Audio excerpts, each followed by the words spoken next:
Hello everyone. After almost 2 months of continuous market rally and a lot of positives in the Indian market, we have seen real consolidation happen in the market and a lot of volatility in this week. And the reason for this is being attributed to the Japanese carry trade. Obviously, if this complex strategy of Japanese carry trade is going to sort of impact our market so much, we need to understand how this works and what is the implication that this can have on our markets. So in this video, we are going to understand the Japanese carry trade, we are going to understand which all companies and sectors are impacted by it, what is the short term and the long term impact of this trade, how has this carried out historically, and what do we have to do given this change in the market conditions. So a very interesting video with some macroeconomic themes. Stay tuned and I hope you learn something interesting. So what is the Japanese carry trade or the yen carry trade? The yen carry trade is a very popular strategy where investors, companies and different stakeholders, they borrow money in yen, which has traditionally been a very low interest rate currency, and spend that into risky assets in the high interest rate geographies. So it's a very simple arbitrage. You are borrowing money at low interest rate and using that money to get a higher interest or higher return on capital. So the mechanics of the yen carry trade are extremely simple. You will first borrow money from the Bank of Japan at a low interest rate in the yen currency. Then you will take that money and use it to either invest into riskier assets or riskier markets like in the Indian market or in the global market. Some investors will take that money and sort of invest into bonds that will yield higher returns. Some people will borrow that money and use it for their capital expenditure or the infrastructure spending. So this trade has been there in the market for a very long time. Japan is a market which has traditionally kept the interest rates very low. Various parties in the global market have made use of this carry trade. So an example of the yen carry trade is that, let's say you borrow from Japan at 0.1 interest rate. So you are paying the Japanese central bank only 0.1 interest, and then you convert that into US assets and use that money to invest into, let's say, the US bonds and earn a 5% interest.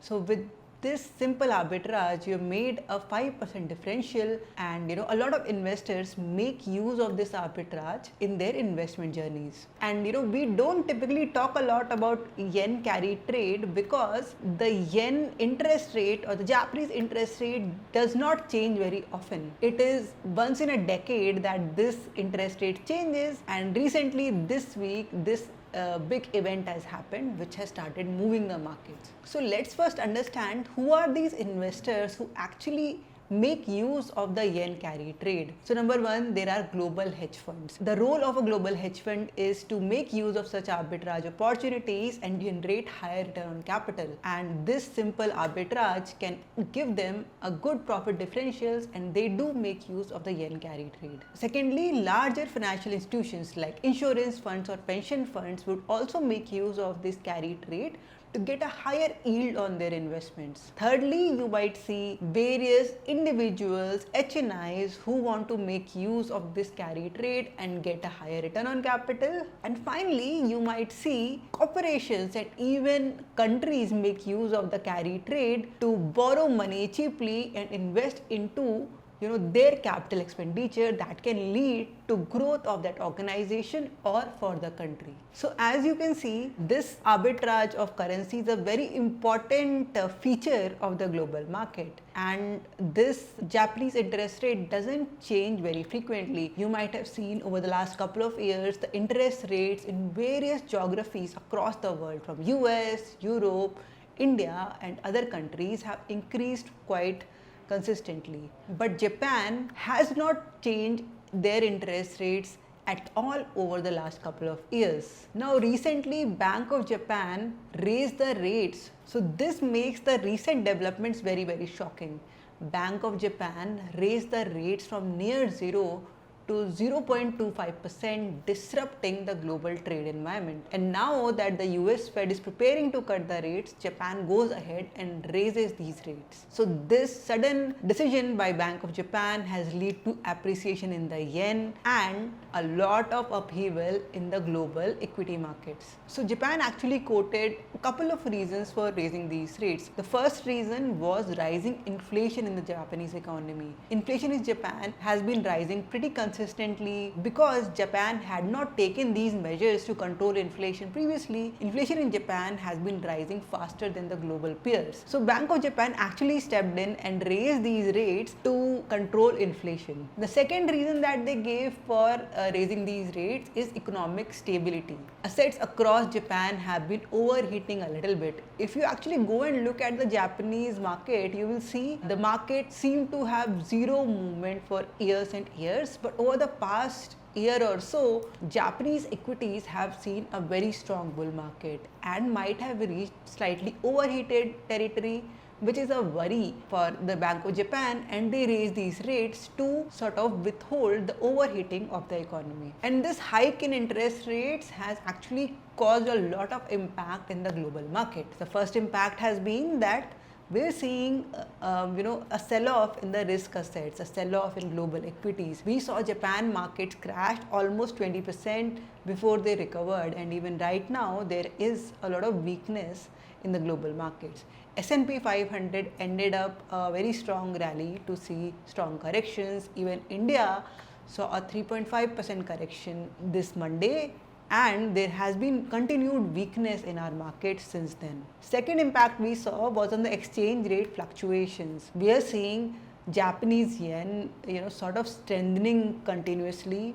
We are seeing US dollar weaken in comparison to Japanese yen, but we are also seeing currency like Indian rupee weakening in comparison to the dollar. The third thing we are seeing is the shift in the investment flow in the global market. With the yen appreciating and the interest rates in Japan rising, there is a shift of money from the global markets towards Japan, and obviously this is leading to a lot of changes in the global supply demand. Now back home in India, what has been the impact? Number one, there has been a big pressure on the Indian equities. Like we discussed, Indian market seems invincible, right? We just saw continued rally of almost 15% from the June lows, and things were looking quite attractive for the market. Even the upheaval in the budget could not break Indian markets, but the Japanese carry trade seems to have led to consolidation in Indian markets. Second impact that we could potentially see is some sell-off from Japanese investors. Japan traditionally has been a big investor into the Indian market. They can borrow at low interest rate and invest into a country like India, where they can earn a higher return on capital. So that trade could break and we could see some outflows going out from the Japanese investors. Third, like we discussed, many companies actually borrow in the yen and use it for their capex or use it for their growth. And with the rise in interest rates, we'll see pressure in those companies which have borrowed in the yen and are now seeing some stress. So the debt servicing costs for different companies will increase and might stress out a few corporations in India. Finally, infrastructure spending in India could also be impacted. Indian companies as well as the Indian government, they actually borrow from the yen and use it to spend money on the Indian infrastructure. So infrastructure spending, which has been a very strong theme in India, could actually see some impact because of this breakdown of the carry trade. If you actually go back and look at the history of the yen, you will see that this is not a new occurrence. The breakdown of the carry trade has happened at various instances in the past, but not very frequently. So the Japanese carry trade actually became most popular in the 90s and the 2000s. Japanese continued to keep their interest rate lows while the interest rates were higher in Europe and the US geographies, and this carry trade started being built up. This has been prevalent since the 1990s. One such historic example of similar upheaval due to Japan raising rates happened in 2008 during the financial crisis. Japan ended up raising rates and that led to increased stress in the already struggling global economy. People were struggling to pay back the cheap loans that they had taken from Japan, and that led to a lot of stress in the global economy. Since 2008, we haven't seen such an instance where Japan might have raised rates and disrupted the global market, but we've seen another such instance happen in 2015. The Swiss franc removed the peg from the euro, and that actually disrupted the global market once again. And this instance in 2015 highlights the importance of these currency trades and the risk involved in these currency arbitrage opportunities. So what will be the sectors that will be most impacted due to this disruption? So number one will be the tech companies. The tech companies like the big tech in the US end up borrowing a lot from the Japanese market to invest in their growth, and there will be some disruption in that sector. Secondly, financials, right? Financials, insurance firms, pension firms and other financial companies make use of this carry trade and borrow from Japan for their growth, and they will see some impact due to this breakdown.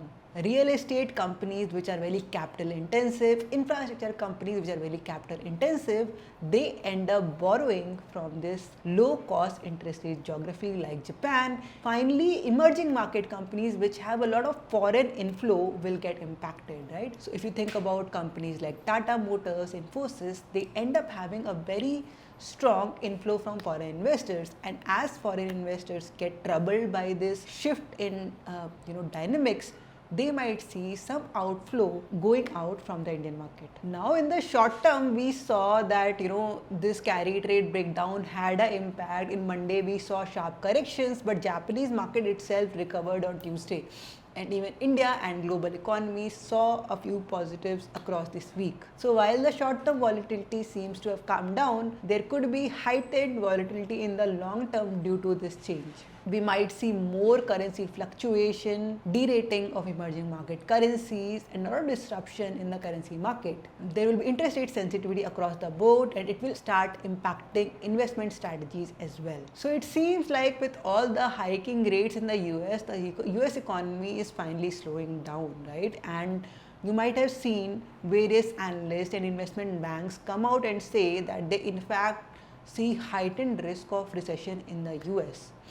And when the Fed takes account of this heightened risk, they might in fact start cutting down rates. And some people even expect the rate cuts to happen before the scheduled meeting in September. So obviously this is a huge disruption that has happened in the global market, and it will have future implications. We have to monitor the trends in infrastructure spending, in capital expenditure from various countries as well as companies. We have to see how the Japanese interest rate trends or the rise in the yen impacts the global trade. Rate cuts, if they happen in the US, will be a huge positive. They will lead to faster growth, more money coming into equities, and growth across different sectors. And this big disruption that has happened in the global market has made us realize on the fragility of the global trade and the importance of interest rate sensitivity and these currency arbitrage opportunities. So I hope this video was insightful for you and you ended up learning something about the global markets as well as the complicated web of the yen carry trade.